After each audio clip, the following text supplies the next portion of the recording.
वापसी। बेटी जिस चौखट पर जाए उसी चौखट में अर्थी से विदा हो तो माना जाएगा कि बेटी अच्छे संस्कार दिए गए हैं।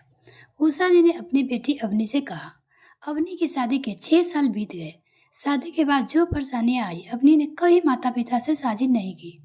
अब जब अवनी इस कगार पर थी कि उसका पति तुषार रोज ही अवनी के घर फोन करके घर के लड़ाई झगड़े के ताने दिया करते थे, तो अवनी ने माता पिता से उनके बढ़ते वैवाहिक जीवन का पता चल ही गया।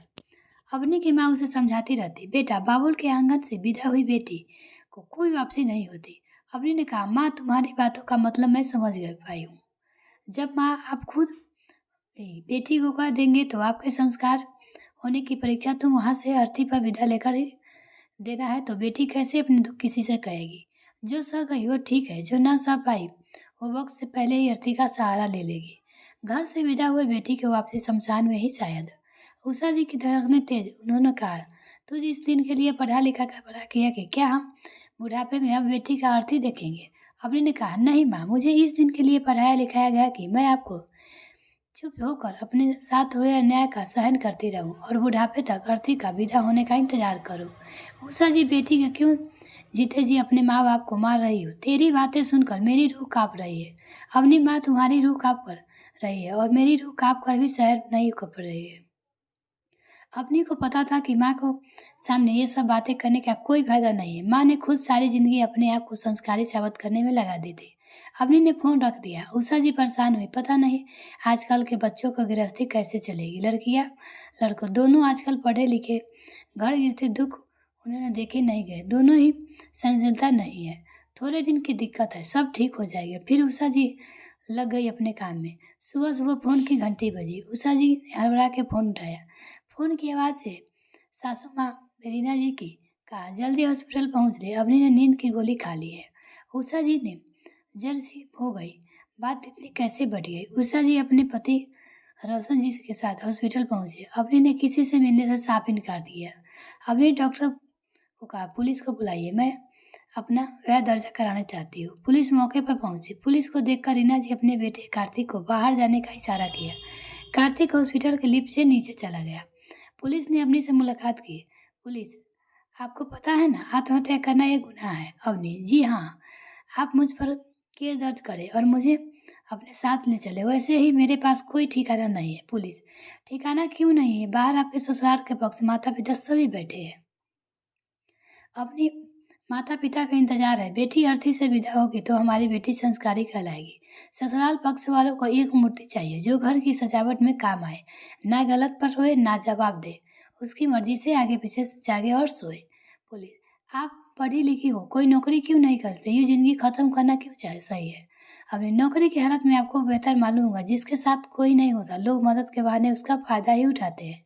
नौकरी करने के बाद आना तो छत के नीचे ही पड़ेगा। छत ही है नहीं है मेरे पास। आप बताइए क्या उपाय है? पुलिस, आपके पति में समर्थ है नहीं शादी को निभाने तो पर केस दर्ज करे और अपने पिता के पास रखा कोई नौकरी करे। अपने पिताजी ने कह दिया है कि डोली में विदा कर दी, अब अर्थी में विदा होना। उनकी परवरिश पर उंगलियां उठाई जाएगी। बेटी मर जाए कोई बात नहीं, इज्जत नहीं मरनी चाहिए।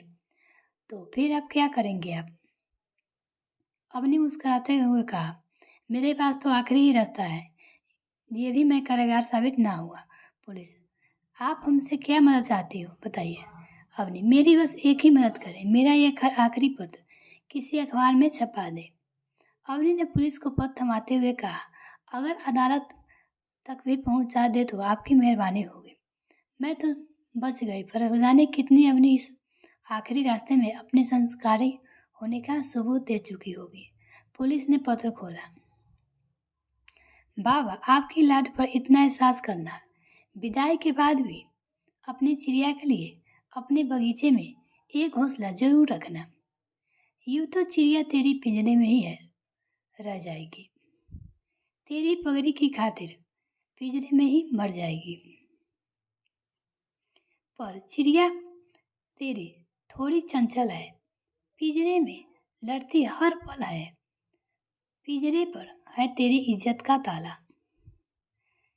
उसने तेरी चिड़िया के पंख को जख्मी कर डाला, पंख जो लहूरान थे वो फिर भी चिड़िया के मन में जीने के अरमान थे। तो अगर चैनल को अभी तक सब्सक्राइब नहीं किए तो प्लीज़ मेरे चैनल को जल्दी से सब्सक्राइब करें। एक रोज बाज ने चिड़िया के मन को जख्मी कर डाला। उसने पिंजरे पर लगाया अपने बगीचे का ताला। मन में भी अभी जख्मी है और तन से लुढ़ान है। तेरी चिड़िया अब ढूंढती अपने लिए शमशान।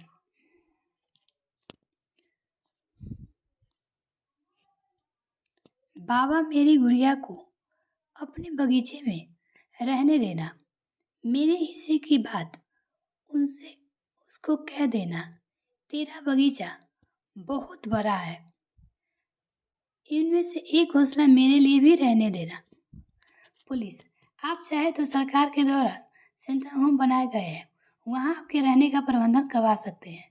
अगर आप कहेंगे तो आपके माता पिता हम समझा देंगे कि अब नहीं। मैं शेल्टर होम जाना चाहूँगी। पुलिस ने हॉस्पिटल का बिल भरने के लिए ससुराल पक्ष से कहा। अवनी के माता पिता को समझाया कि अपनी बेटी को कानूनन हक है, आपकी संपत्ति है में, और आपकी बेटी तो वैसे ही इतनी समझदार है कि आप पर कोई बोझ नहीं बनना चाहती और शेल्टर होम जा रही है। हो सके तो उसे समझा बुझा कर अपने घर ले जाए। आपकी इज्जत के लिए वो खुशी खुशी डोली में बैठ गई और शायद अर्थी पर भी चली जाती। आपको भी अपनी बेटी के लिए दिल बड़ा करना पड़ेगा। बेटी आपकी ही दुनिया ही नहीं। जितनी बदनामी का फिक्र उसने आपके घर रहने के लिए कर रहे हैं, उससे ज़्यादा बदनामी तभी होगी जब शेल्टर होम में रहेगी। बाकी आप लोगों की मर्जी। पुलिस चली गई। उषा जी अपने रोशन जी के बेटा के पास पहुँचे और बेटी से माफ़ी मांगी। अपने घर जाने का साफ इनकार कर दिया। अवनी ने कहा, आज मैं घर चली जाऊँ तो जरूर नहीं है कि हर अवनी के लिए पिता के लिए घर वापसी का रास्ता बने।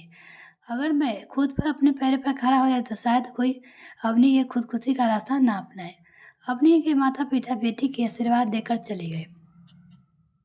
अवनी आजकल महिला सेंटर होम में सिलाई सिखाती और वहीं रहती है।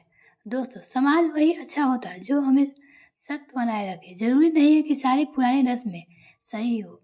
नए जमाने की नई समस्या है तो हल भी नए से होना चाहिए। अगर बेटी विदा हुई है तो रहेगी तो बेटी ही, उसके लाश होने का इंतजार क्यों करना। एक वापसी का रास्ता बेटी के लिए ही होना चाहिए। जरूरी नहीं है कि हर लड़की अवनी की तरह बहादुर हो। मिलते हैं फिर नेक्स्ट वीडियो। तब तक के लिए bye. Thanks for watching this video.